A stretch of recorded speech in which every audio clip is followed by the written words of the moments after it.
Hello, I'm Sunny Williams. I'm up here on the International Space Station. So this is Node 2. This is a really cool module. Of course, most of these modules you'll see they have 4 sides and they're put together. That way we could sort of work on a flat plane, either a wall, a floor, another wall, or the ceiling. But you know, again, all you have to do is turn yourself and your reference changes. The reason I'm bringing that up is because this is where 4 out of 6 of us sleep. And so people always ask about sleeping in space. Do you lie down? Are you in a bed? Not really, because it doesn't matter. You don't really have the sensation of lying down.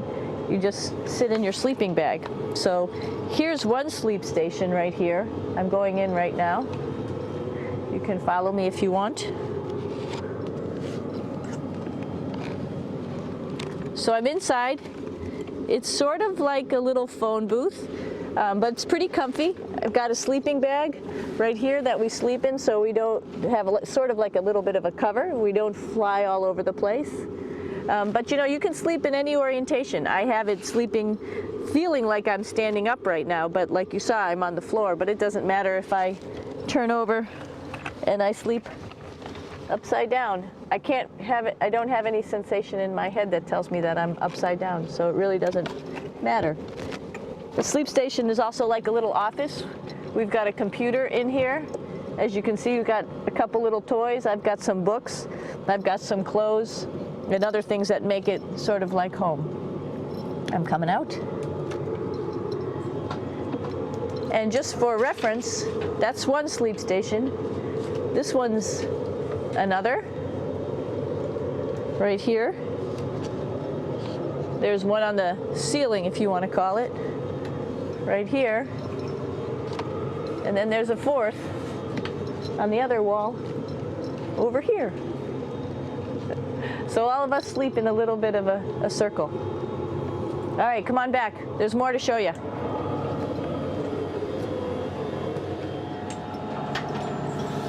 I know that there's some questions about how to use the bathroom and how do you actually live in space like normal, like at home. I mentioned real quickly about getting up in the morning and brushing your teeth and washing your face. Well, how do you do that?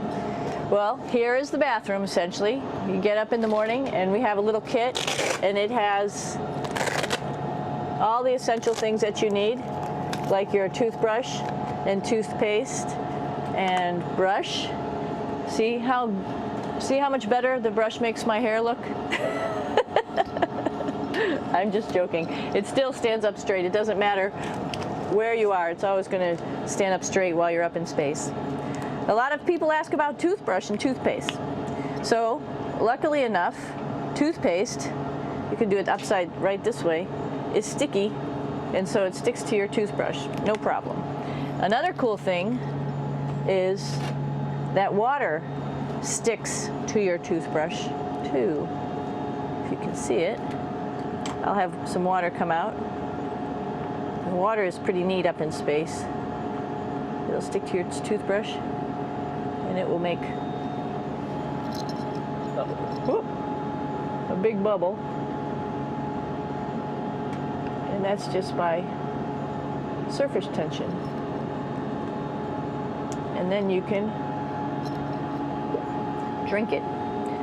So a lot of people ask about what do you do with the toothpaste after you brush your teeth.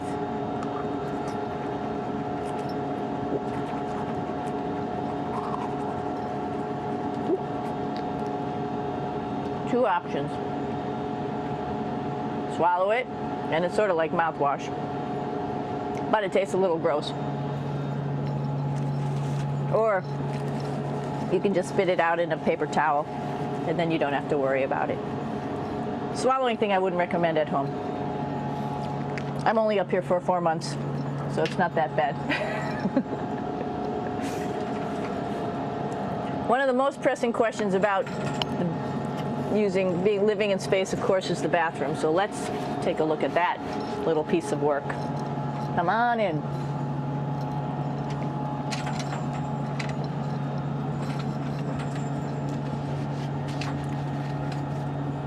Here we are at the throne.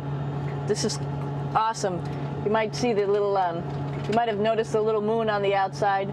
This is our orbital outhouse right here.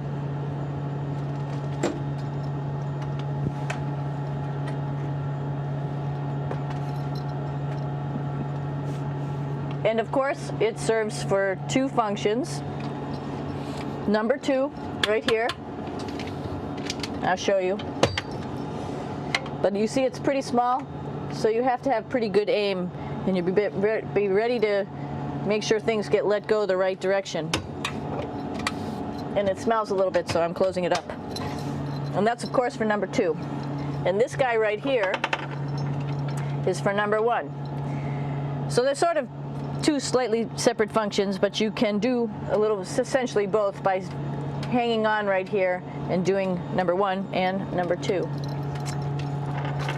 I might add it's color coded, so you really don't get it mixed up, which is nice. This is yellows for number one.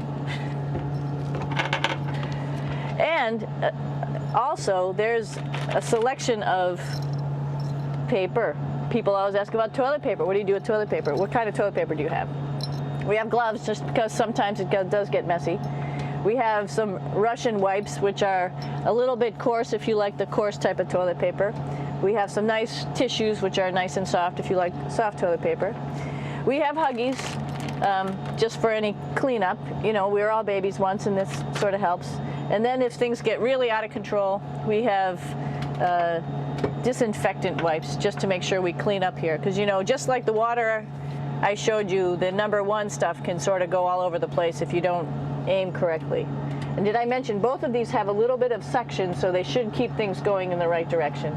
But like I said, sometimes things get a little out of control if you are out of control yourself flying around. So we have lots of protective stuff. And of course, you do have your privacy. There's a little door, so other people know that you're in there.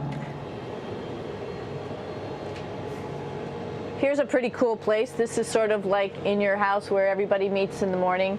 After you wash your face, brush your teeth, you want to find something for breakfast. And this is our kitchen. You might notice there's all sorts of foods here. It's like opening the refrigerator. You got all your different stuff that you want to have: drinks, meats, eggs, vegetables, cereals, bread, snacks. And that's a good place. That's where you find all the candy. Side dishes, and then some little power bars just in case.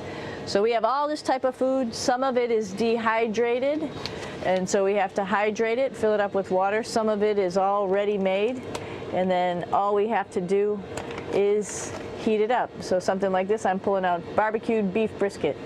Pretty yummy. Not only is this food made in the US, but we also have food here from Japan. We've got Russian food. As you can see, all these red containers are filled with food that's from Russia.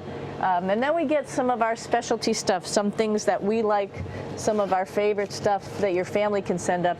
In fact, I like fluffernutters, and so I got sent up some fluff so I could make my fluffernutter with peanut butter. So you have a lot of food up here, no problems.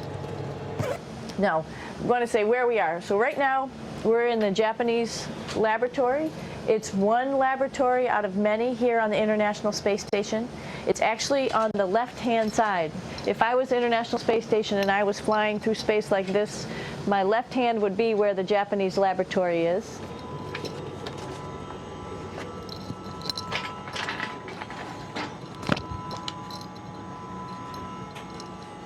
So now again, we're on the right-hand side, all the way on the right of the International Space Station. This is Columbus, the European module. It has science experiments all over. You could see it looks a little bit crowded. And here we do a lot of our medical experiments.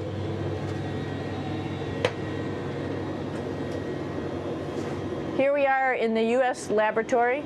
Again, this is a laboratory with science experiments on all of the walls here, all sorts of stuff that we do. And one of the things we also do is we exercise. We have some exercise equipment on board the space station. We need to do that because we lose bone density and muscle mass while we're up here, and that's a result of not having to fight against gravity. So how we keep ourselves in shape are with a bike, a treadmill, and a weightlifting machine. This is the bike. You notice the clip pedals? So all you need to do is actually clip your feet in, and then you can start pedaling. You don't need a seat because you don't sit down. Actually, I haven't sat down for 6 months now, so you don't need any type of seat. Just make sure you're held in with your pedals. You probably see that the bike bounces around a little bit. As I move it, it's not steady and held to the wall firmly. And the reason for that is the space station is pretty big. You saw that there's also solar arrays on the space station. If we start putting any forces into the space station, it's going to make those solar arrays bounce around a little bit. So to prevent that, the machines bounce around a little bit, move around a little bit, and that way we don't put any forces onto the structure of the spacecraft out to the solar arrays. All right, a little farther on. Come on.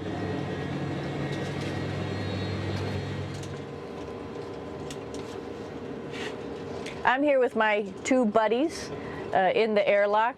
Actually, these are two spacesuits that are ready, primed up to go outside, as we call it, to go do a spacewalk in case we have to do anything outside. Some of the things we do outside are just like inside, repairs. We have a lot of electrical boxes and machinery and solar arrays, in fact, that I talked about earlier, that are outside, and sometimes they don't work quite right.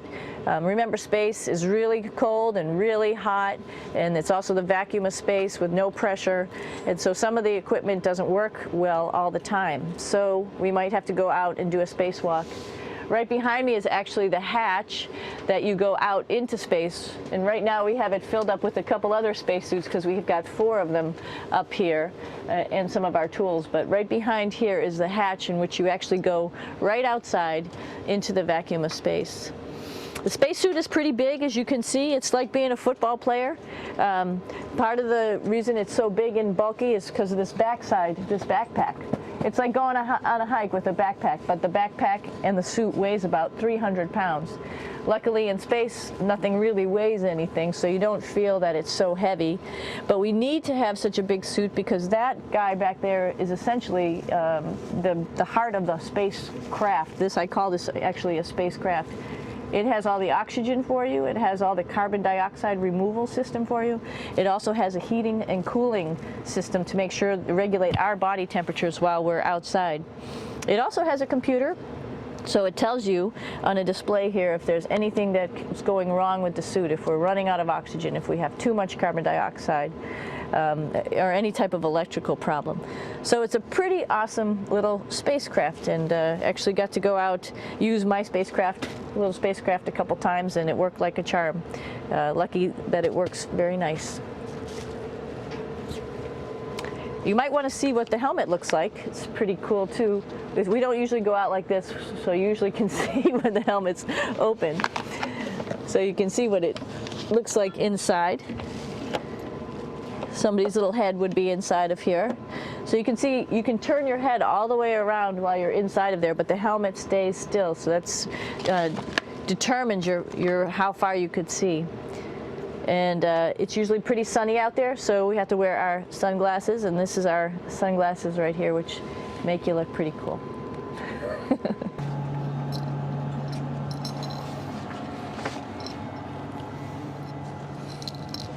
It's like a glass-bottom boat. This is the cupola. It sticks down below the space station. It's one of those places you find yourself hanging out in all the time because all you want to do is look back at our planet. I think some questions I had were about what do you do in your free time? And you can't help but want to just come to the cupola and look outside as much as you can. And a lot of folks, I play this game with myself about where we're flying over the Earth. Try to come in here and just guess. After being here for a little while, you can sort of figure it out. You can tell different cloud types over different continents. You can tell different soil types over different continents. So let's see. And then, of course, there's a lot of ocean. So usually we're over the ocean at first glance. I will tell you in just a moment where we are.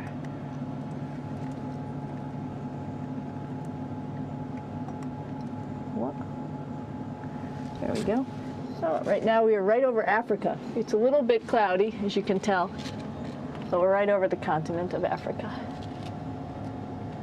Hey, what's that? I think that's a Soyuz spacecraft. That's the spacecraft that's taken us home to planet Earth today. Oh my gosh. We might have to go take a look at that.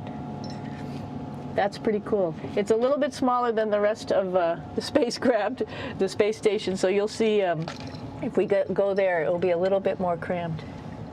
But we're going, you can look all the way back to the back of the spacecraft, which is where the Russian segment is, and then you could look all the way forward to the front of the spacecraft, where the Japanese laboratory, the European laboratory, and the American laboratory are, and then back to the solar arrays where we started this morning when we were looking out the Japanese window.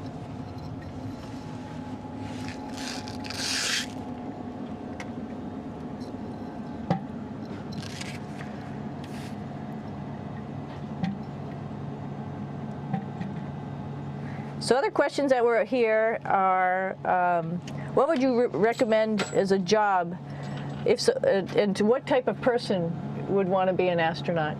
I think people who would like to explore, of course people who like math and science, that's what this is all about.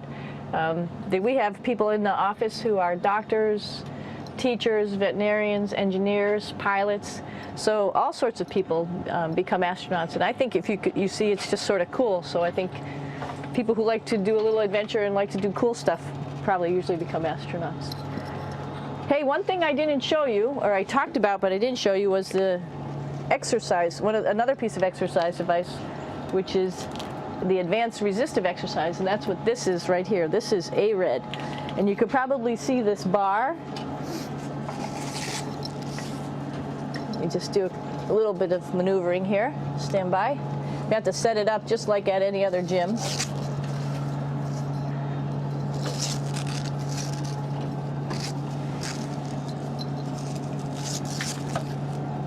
Hold on.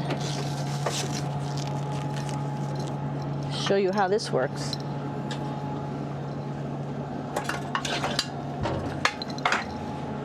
So you can see you can change your attitude just by going from one module to the next, going up from the cupola down here. This is what we call the ARED. And with this, you can lift weights based on vacuum in these cylinders, just like you do at home at a gym. For example, if I wanted to do a squat, I could do it like this. Oops. I should need some weight on this thing. I'm not lifting with anything, so it's too easy. One of the cool things you could do things that you can't do at home. For example, single leg squats with just one leg, because the other leg, you won't fall over. So all sorts of stuff. You can also do bench press. We have a bench that we could add on here, so you can work on your beach muscles.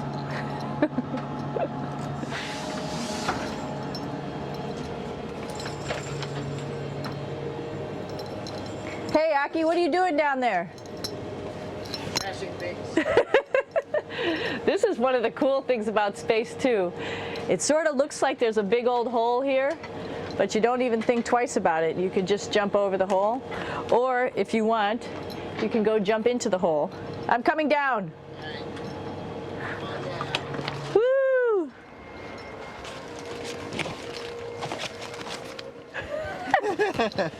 Then you can come right back up again, like Superman.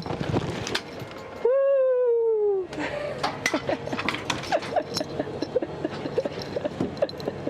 We're lucky we have a really cool big space station that you can fly around in.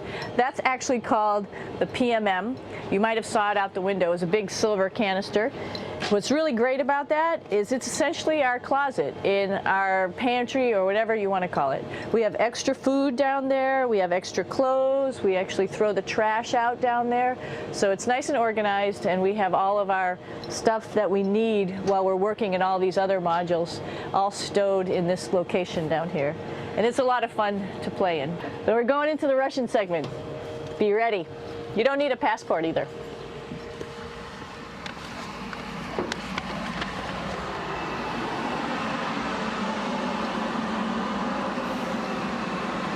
It goes a lot farther back than this. We'll go take a trip and say hello to the boys down there in just a minute. Well, let's do that first, actually, and then we'll go down to the Soyuz at the very end. This is Yevgeny. Hi. Doing a little tour.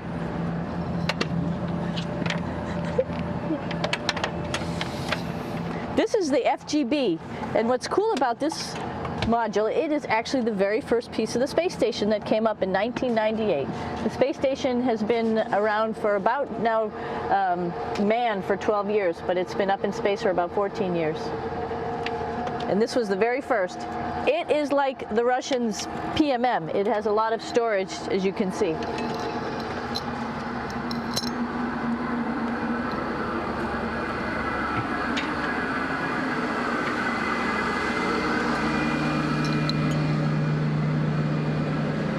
Можно? Снимаем. Чуть-чуть. So here we are in the heart of the space station, really. This is the service module. This is the central post. In case we had any problems, I know a couple of the questions were about what type of things do you have to worry about. And some of the things we have to worry about in space are fire. If we had a fire, if we had a depressurization, like we were hit by a micrometeorite and it made a hole, or if we had some type of toxic atmosphere. We use ammonia for our radiator, so there is a possibility that ammonia could come into the vehicle, and then it would be bad for all of us. If we have any of those problems, we come right here, which we call the central post. It is the main heart of the space station. It was also the first computers that came up here that ran the space station. And so behind this wall right here are these main computers. So we gather here as a group of 3 or 6 and then figure out how we're going to either fight the fire, patch the hole, or solve the toxic spill. And what's cool about this module, of course, it's the central post. It also has great windows right down toward Earth. It has controls to fly in visiting spacecraft if they need some assistance right here. It has Russian computers as well as American computers to help us control anything we need to on the space station.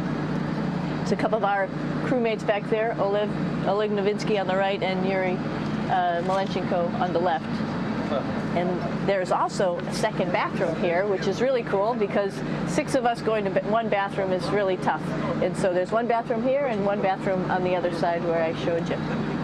And you can probably see on the wall behind Oleg and Yuri some of the heroes of the space program. Sergei Korolev, who was a chief designer of putting men into space, and of course on the right-hand side, Yuri Gagarin, the first man to go into space.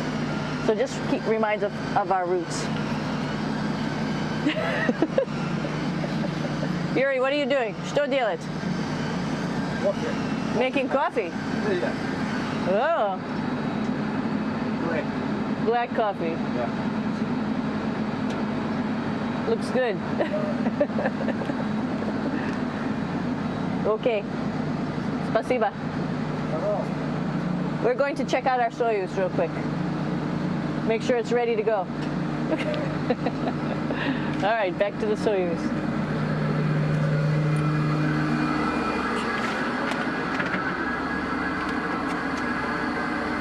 I'm going to stop here just for a quick second. You can see on the Russian spacecraft there's also other modules that stick out, down, and above. Right here is, let's see, I'm trying to be oriented. That's a place where we do spacewalks from for the Russian side. There's Russian spacesuits in here, and also a visiting vehicle which brought fruits and vegetables and becomes a trash container when we undock. Up on this side is also a future place where they're going to do spacewalks from, and connected to it is Kevin's, Oleg's, and Yevgeny's Soyuz spacecraft. And now let's go see ours. Whoa! Извините. No problem. Это пробка.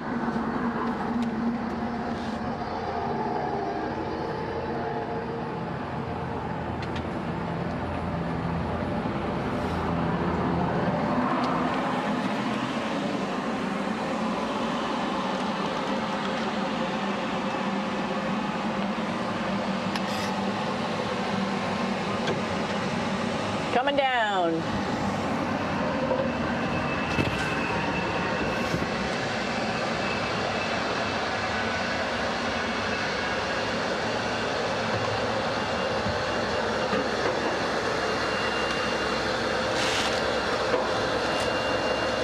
It's a little tricky getting in here.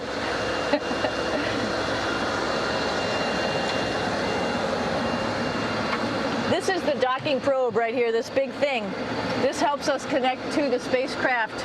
This probe actually sticks into this cone, and that's how the spacecraft, our Soyuz, becomes connected to the ISS initially.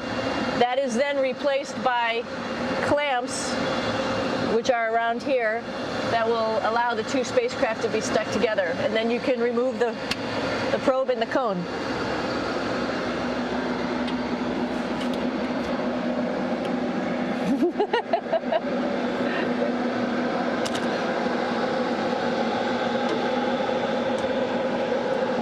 You okay? All right, so here we are in the Soyuz. This is what we call the BEO, the living compartment, bytovoy otsek in Russian. It also has a little bathroom. It's not as good as the other bathrooms, so we try not to use it too much. It has drinking water in it if we need something to drink. And then, of course, it's filled up with a lot of cargo for us. Bringing up and also bringing back down. It has a second purpose when it comes back to Earth. It serves as a garbage container. During the descent, we'll get rid of this area right here, and everything that's in it will just burn up as it's coming into the atmosphere, so that way we can get rid of a little bit of trash. But the main area where we were on launch and where we are going to be on descent is down here, because we're not part of the trash. So we're in a safe place. So we're in the descent module, SA. It's a little small, but you can get in.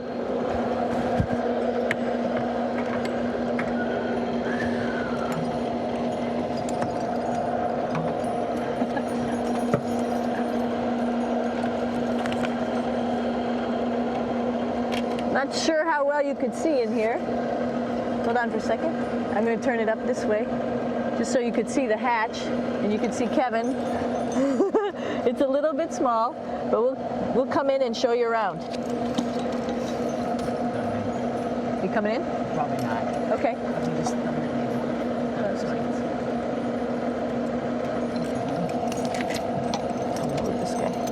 Got to move a couple things. We were just starting to get ready. We're preparing a couple days ago for our ride home.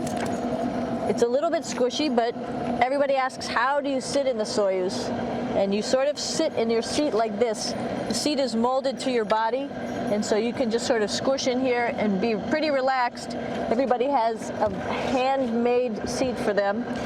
And then, of course, there's a control panel, and that's where we do most of our actions and work right here. There's hand controllers, which you can fly the vehicle with, and there's a stick right here, primarily used for communications when we're trying to talk to the ground.